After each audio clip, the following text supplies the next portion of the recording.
Hello again, and welcome to our lecture on labor supply over the life cycle. So up to this point, our model has only looked at a single time period. However, this is not very realistic. It of course ignores the fact that we will make similar choices continuously over many years.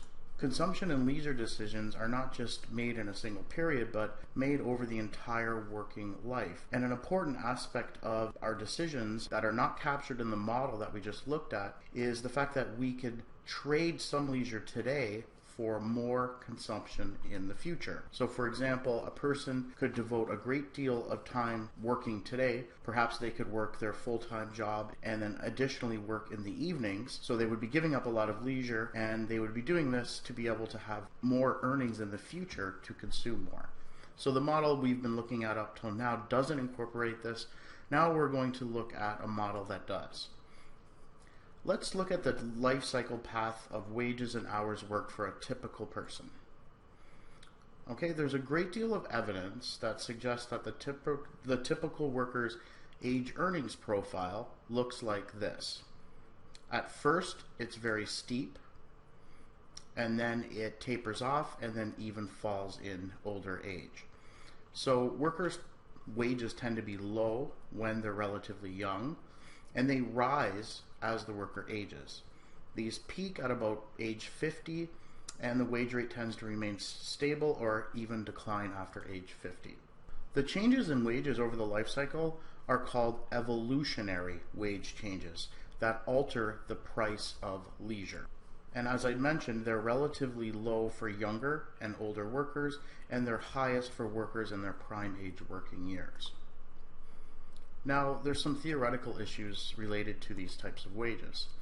Consider how a worker's labor supply would respond to wage changes that occur over the life cycle if a person will work more hours when wages. So there are some theoretical issues related to evolutionary wages. Consider how a person's labor supply would respond to different wages that occur over the life cycle. A person will tend to work more hours when wages are higher. This is a substitution effect, and this is when the substitution effect dominates the income effect. The profile of hours of work over the life cycle will have the same shape then as the earnings profile. So the intertemporal substitution hypothesis is that people substitute time over the life cycle to take advantage of changes in the price of leisure. So when you are young and your wage is higher, then you work more. When your wage is lower, you would work less. So for example, when you're a teenager, your wages are very low, so you don't work as much and you're in school. When you're older, over 50, according to those age earnings profiles, if your wages are lower, then you would want to work less. You would want to work the most when you get the highest return to your labor. So this would suggest that the wage rate with respect to age is very similar to the hours of work with respect to age. If your wages are higher, you would put more hours of work into the labor force. So this implication is very different from our earlier models. In our earlier models, we suggested that wage changes generate both an income and substitution effect, and that there's a negative relationship between wages and hours worked if the income effect is greater than the substitution effect. The important difference between these models is that they mean very different things when it comes to a wage change. In a one-period model, we're just focused on that model, and so when the wage changes, the worker's opportunity set also changes, and it creates an income effect that increases the demand for leisure. So in the single period model, when you have, for example, a wage increase, well, that's unexpected, and your income is going to unexpectedly be higher. So your opportunity set is higher, and so you have both effects. You have the fact that a higher wage gives you more earnings, and so according to the substitution effect, you would work more, but at the same time, you have this unexpected income and you would work less. But what we're saying in this life cycle model, an evolutionary wage change is only going to have a substitution effect. Okay? because we're forward looking, and we're thinking that this person would already know their total lifetime income in that model. So when we're thinking about increasing our hours worked due to the wage over the life cycle, we've already incorporated the higher income. So it's not an unexpected increase in income, it would be expected. And so in this model, the evolutionary wage change, when we're thinking of the evolutionary wage change, we're only thinking of the substitution effect. Suppose we were to compare two workers, say Joe and Jack, and they have different profiles. So Joe's wage exceeds Jack's wage at every age. And I'll show you a diagram of these in a moment, but you can imagine that the profile for Joe would be above that for Jack's.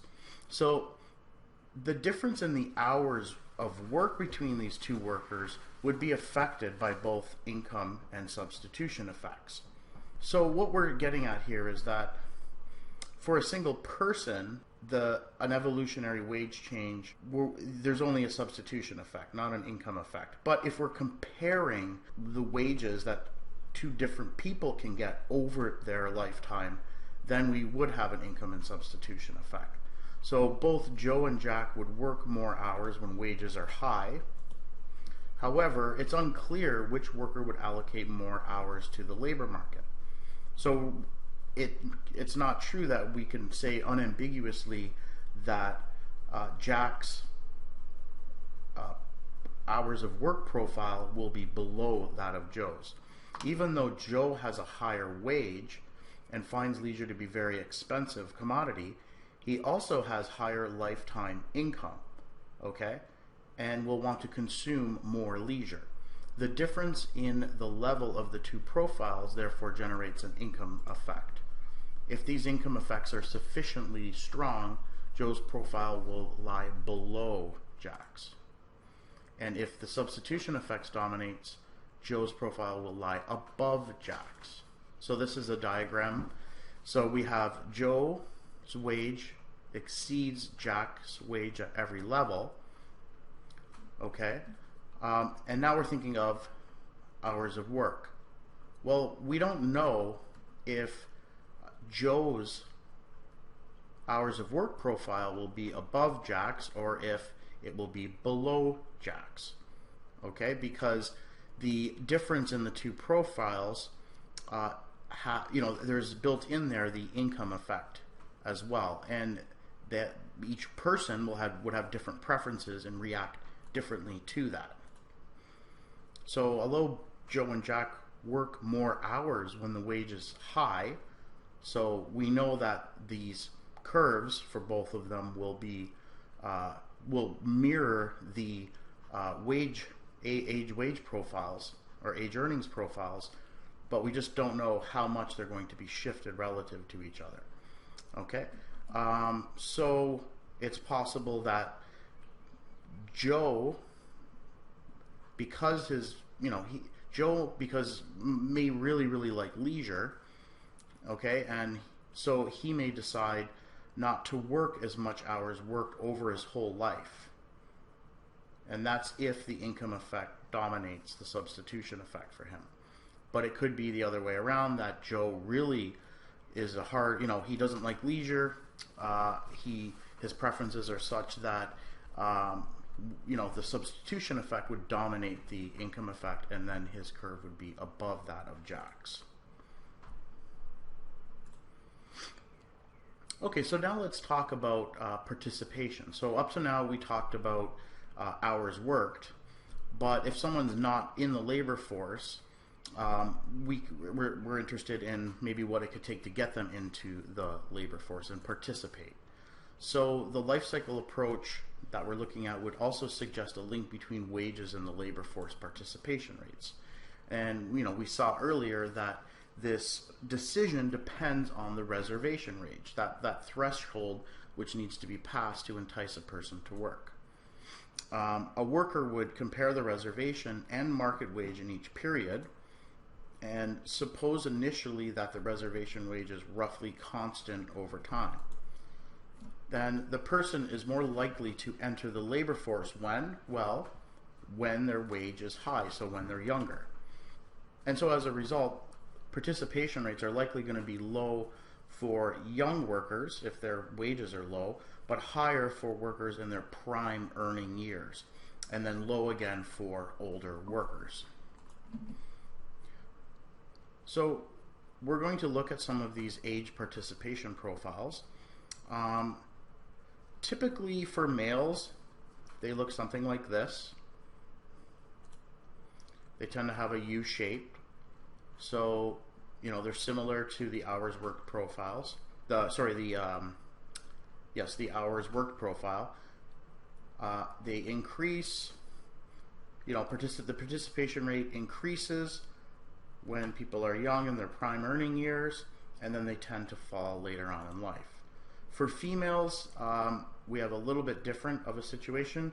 Generally, the participation rate of females is below that of men's, but there's this dip in the profile, of course, that's related to child rearing. These are age participation profiles for the US in 2013, and you know, these are what we would expect given what we just said in the last slide. They increase for males, and participation tends to be the highest when the wages are the highest, so in their prime earning years, and then it falls as the individuals get older. For females, we have a rise, then there is a bit of a dip due to child rearing, and then again, like males, it falls towards when they get older in life. And again here as well, the female profile tends to be below that of the male profile. Okay, now let's look at Canada. Here we have information from the census, and what we have here is for each census we have the age earnings profiles plotted. Okay, so the top one here is for 1981. That's data from the 1981 census. The one closely following it, if you see this one right here, this one is for 1971, and then these two here are more recent for 1991 and 2001.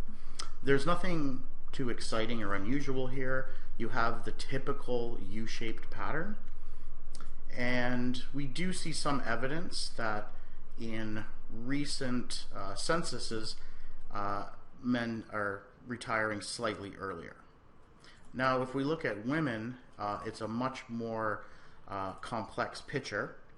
Okay, so we have 4 different census years. This one here at the bottom is the 1971 census. So when we take the 1971 census and plot these age participation rate profiles, we get something that looks like this. And of course here this dip makes a lot of sense because women are leaving the labor market to have children. And now we see, if we look at the next census and we do the same thing, we see something going on here. There's a huge difference, and we didn't see anything like this in the male profiles. We're seeing that the participation rate across the ages is much higher, except for when we look at people who are older, but many people who are in this age range are leaving the labor market. And then if we look at the year after 1991, we get another significant jump. And then the last year, 2001, is becoming very similar to the year before. So we have this huge change in the 1971 and 1981 census, and slightly between the 1981 and 1991 census. So what I've done here is looked at the participation rate or the age participation rate profiles for different cohorts. So we have different census years. What we could do is follow people. They're not the same people, but we can identify a particular age group and plot their profiles in each census. So if we look at this black line here, this is for a cohort that was born in 1941. Okay, so we can see that when, for this cohort, we see that participation rate increases quite a bit up to age 50 and then falls. So we still see for this cohort, though, that those who are young, the participation rate is quite low. Now we look at those born between 1945 and 50, and when they're young, their participation rate is much higher. Okay, and then we also see that again when we look at those born in 1956 to 1960. Okay, so there's big changes across the different cohorts. So if we were to think about looking at just a single cross section, so if we were to look at 1971 and think that this is the age or participation rate, the age participation profile for women, and we wanted it to make predictions with it, we would be quite wrong. Okay, it wouldn't be so bad for males, as we saw there wasn't that much differences between census, but here there is. So for example, someone who was 25 in the 1971 census is here. This would be, so in the 1971 census, this point here is saying that women have a 60% participation rate. And then if we were to think about what would their participation rate be in 10 years, so the time of the next census, well, we would say it would be quite low. So if we think 25, we go over here, it would be somewhere around here. But if we go into the 1981 census and actually find them, that's not true. They actually had a much higher participation rate. Okay, so that's what these cohort lines are showing. So the 1971 census, the age participation rate profiles we get from that would be very poor at predicting what an actual cohort that was born in this example, they were born in 1945 to 50, would actually do. So the age participation profiles for women have not been stable. They seem maybe to have stabilized somewhat in the last few decades, but there were major changes in the last 30, 40 years. Okay, and this is highlighting the cohort that was 25 in 1971. This is the cohort that was 25 in 1981.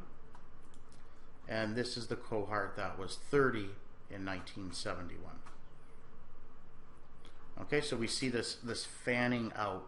So we see a strong increase in the participation rate of females across these cohorts.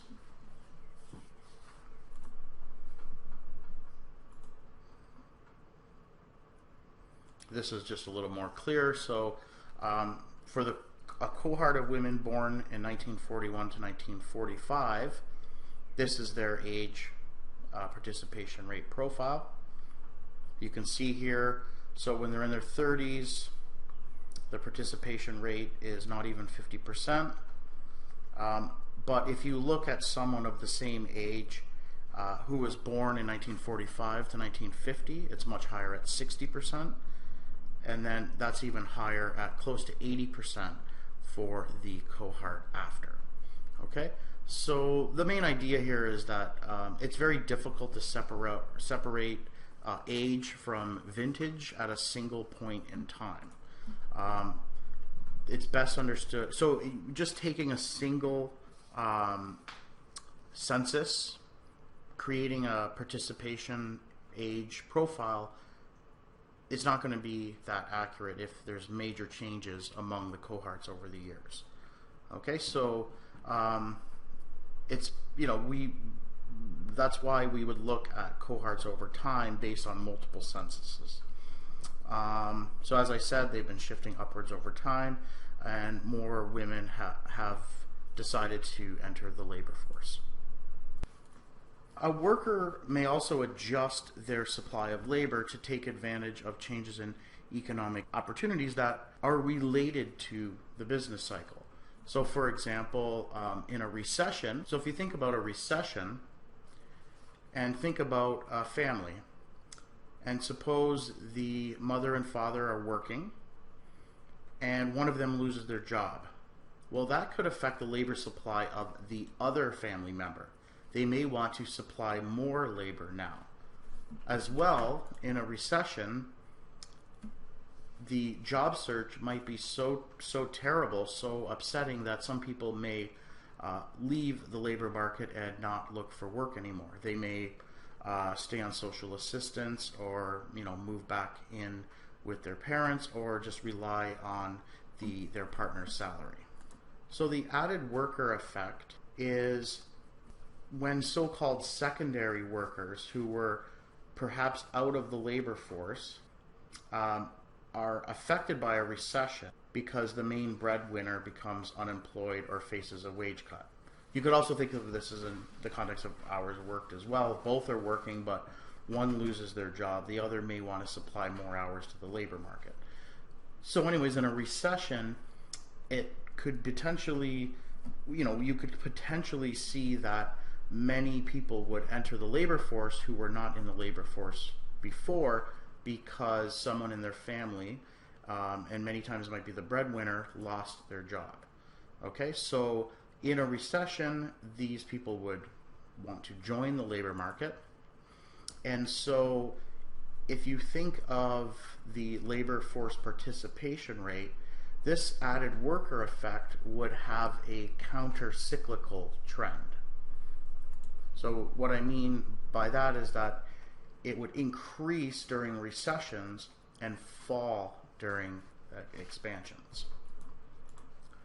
The discouraged worker effect, and I did mention this already, but the name for it is discouraged worker effect, and this is when unemployed workers essentially give up looking for a job. And this can happen in a recession if the recession is very bad. And so this effect is different than the other effect. So this is a negative effect.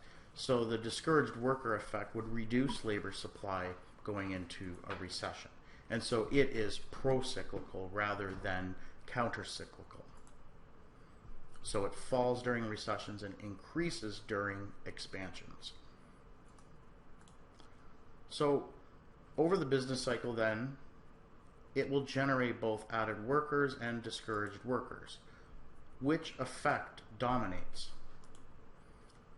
So some researchers have looked at this, and they find that there's overwhelming evidence that the correlation between labor force participation and the aggregate unemployment rate is negative. So it appears that the discouraged worker effect tends to dominate. And as a result, if you think of the official unemployment rate statistic, it actually may greatly understate the unemployment problem in the aggregate economy during severe recessions. And that's because a lot of people are leaving the labor market and they're not in the statistics anymore.